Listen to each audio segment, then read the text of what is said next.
有一家餐厅在 Instagram 上有7万多个粉丝，它的照片张张咬人，油亮的牛排，层层酥皮的牛角面包，摆盘讲究到像杂志封面。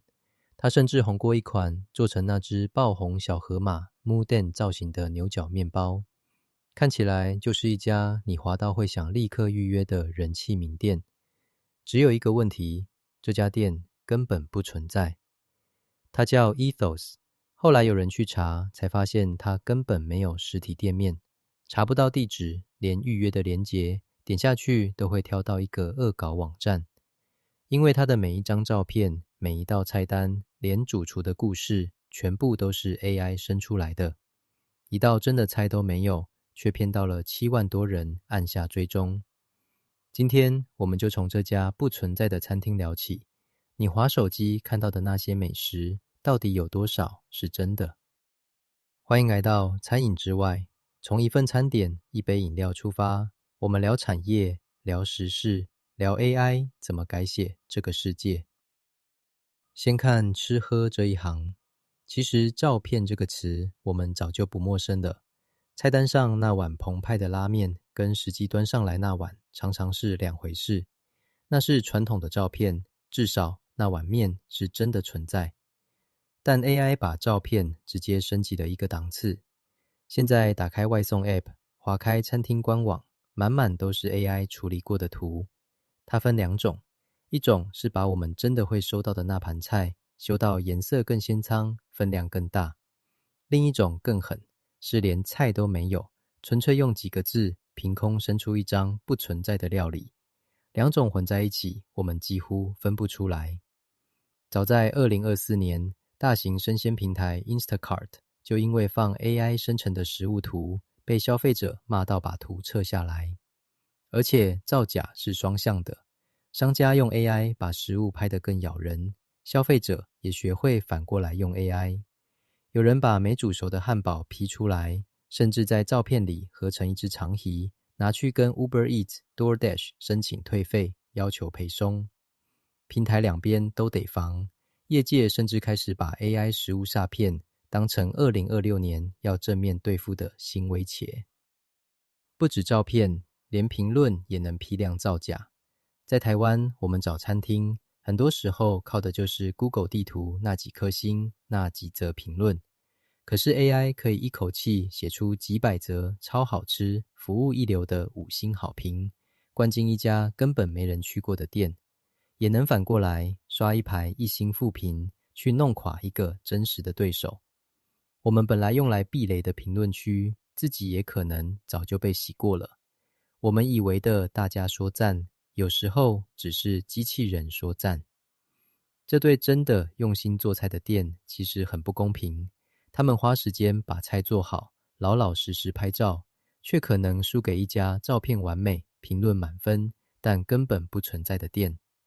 所以同样一张食物照，可能是商家美化过的，也可能是客人伪造的。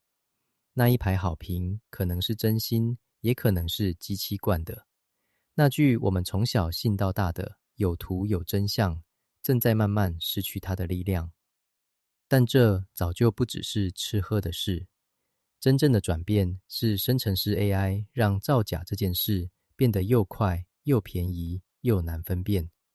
以前要做一张以假乱真的图，得会修图，得花时间。现在打几个字，几秒钟就生一张。图片、影片、声音、文字评论，都能像开水龙头一样成批的生出来。关卡一垮，假的东西就这样淹了上来。而且这不是偶尔出现的几张，一旦生成几乎不用成本，假的就会用数量把真的淹没。真的东西还在那里，只是越来越难被你滑到。于是2026年冒出一种新东西，整个由 AI 捏造出来的假网红，长相、人设、贴文全是生成的，本人根本不存在，却有真实的粉丝，接真实的业配，赚真实的钱。对某些品牌来说，这种假网红甚至更好用，不会老，不会出包，不会闹绯闻，24小时监听话。更严重的是所谓的 Deepfake 深度伪造诈骗，有金融机构的高层被伪造成一段影片，在网络上分享独家投资名牌，逼得官方紧急发声明说那不是他本人，请大家千万别上当。当任何人都能生出一段以假乱真的影片，一张不存在的照片，一则5星好评，我们从小相信的那句眼见为凭正在松动。这是人类第一次得认真面对一件很怪的事，看到不一定等于真的。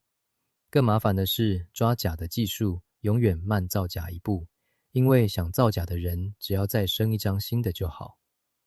把视角拉回餐桌，为什么食物这件事特别让人有感？因为吃是少数我们真的会放进身体里的信任。我们靠一张照片判断点哪家，靠一则评论判断踩不踩雷，靠一个网红判断要不要排队。当这3样全都可能是 AI 假的，我们等于是在一张看不清真假的菜单上闭着眼睛点餐。最讽刺的是，越完美的照片越可能是假的。就是那张有点歪、灯光普通、朋友随手拍，甚至拍到一半就被夹走一口的照片，因为不够完美，变得更可信。在一个什么都生得出来的时代，我们可能得重新学一件小时候根本不用学的事，怎么分辨眼前这个到底是不是真的。好消息是 AI 生的图现在还是会漏验，手指多一根，餐具数量怪怪的，招牌上的字糊成一团，光影对不上，或是整张整齐对称到不像林间烟火，这些都是目前还抓得到的破团。比较头痛的是，模型一个版本比一个版本强，这些破团正在被一个一个补起来。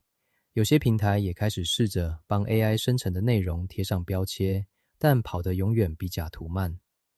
于是我们可能得把多看一眼先存个疑，慢慢练成一种新的习惯。照片太美，先别急着相信；评论整齐到一面倒，先打个问号。这种事放在以前叫多疑，放在现在可能只是基本常识。也许真正能挡住假的，就是一些很笨很慢的老方法。